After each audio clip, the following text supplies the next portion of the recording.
अब हम लोग थ्योरम 2 समझेंगे। बुक पर देखिए आप लोग। Any square matrix can be expressed as the sum of a symmetric and a skew symmetric matrix. यहाँ पर बताया गया है किसी भी स्क्वायर मैट्रिक्स को as a sum of symmetric और स्क्यू सिमेट्रिक मैट्रिक्स प्रेजेंट किया जा सकता है। नेक्स्ट देखिए, let matrix capital A be a square matrix, then we can write matrix capital A equal half into A plus A dash plus half into A minus A dash. तो फिर यहाँ पर बताया गया है, सोच लीजिए एक मैट्रिक्स है मैट्रिक्स कैपिटल ए एक स्क्वायर मैट्रिक्स है। तो फिर हम लोग इस तरह से लिख सकते हैं कि matrix capital A equal half into A plus A dash plus half into A minus A dash. Next देखिए बुक पर, from the theorem 1 we know that a plus a dash is a symmetric matrix and a minus a dash is a skew symmetric matrix. Since for any matrix capital A, transpose of k into capital A equal k into transpose of capital A, it follows that half into a plus a dash is a symmetric matrix and half into a minus a dash is skew symmetric matrix. Thus, any square matrix can be expressed as the sum of a symmetric and a skew symmetric matrix.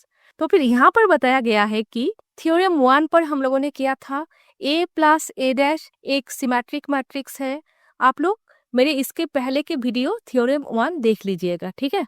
तो फिर theorem 1 पर बताया गया है कि a plus a dash एक symmetric matrix है और a माइनस a डैश एक स्क्यू सिमेट्रिक मैट्रिक्स है। तो फिर ट्रांसपोज ऑफ मैट्रिसेस के सेकंड प्रॉपर्टी को फॉलो करके, ट्रांसपोज ऑफ मैट्रिसेस के सेकंड प्रॉपर्टी क्या है? Transpose of k into capital A equal k into transpose of capital A, ठीक है। इस प्रॉपर्टी को फॉलो करके half into a plus a dash एक सिमेट्रिक मैट्रिक्स है और half into a minus a dash एक स्क्यू सिमेट्रिक मैट्रिक्स है। ट्रांसपोज ऑफ मैट्रिसेस के सेकंड प्रॉपर्टी पर k जैसे एक कांस्टेंट है, हाफ वैसे ही एक कांस्टेंट है। हाफ से मल्टीप्लाई करने के बाद भी a प्लस a डैश एक सिमेट्रिक मैट्रिक्स रहेंगे और a माइनस a डैश एक स्क्यू सिमेट्रिक मैट्रिक्स रहेंगे। तो फिर क्वेश्चन ये है कि a प्लस a डैश अगर सिमेट्रिक मैट्रिक्स है और a माइनस a डैश अगर स्क्यू सिमेट्रिक मैट्रिक्स है, तो फिर हाफ से मल्टीप्लाई क्यों किया गया है?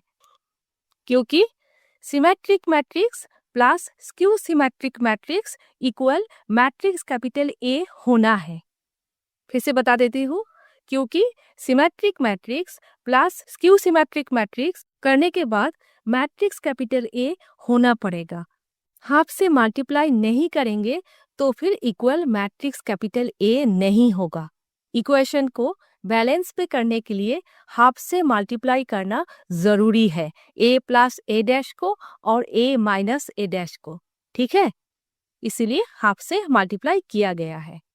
इसी तरह से आप लोग किसी भी स्क्वायर मैट्रिक्स को as a sum of symmetric और स्क्यू सिमेट्रिक मैट्रिक्स प्रेजेंट कर सकते हो, ठीक है।